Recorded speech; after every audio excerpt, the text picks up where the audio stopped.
लय मोठा विचारवंत माणूस आहे. ती गारपेट झाली दुसऱ्याच दिवशी लगेच का आमचे सगळे शेतकऱ्याच्या बांधावर जाऊन एवढं हे असताना आणि लाख लाख 2-2 लाख रुपये शेतकऱ्याच्या खात्यात पडले. कोण करू शकतो एवढं काम? म्हणजे आम्हाला आता काय काम मागावं हेच नाही कळत. खूप मोठा नेता आहे.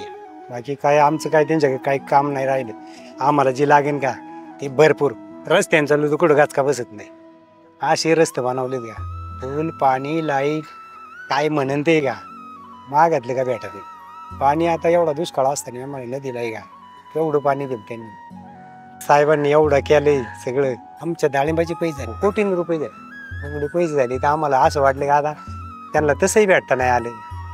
म्हणून मग चला अशी गाठ घ्यायची आणि त्यांना हे डाळिंबाचे पैसे झाल्यामुळे एक पेटी डाळिंबाची घेऊन आलो आम्ही.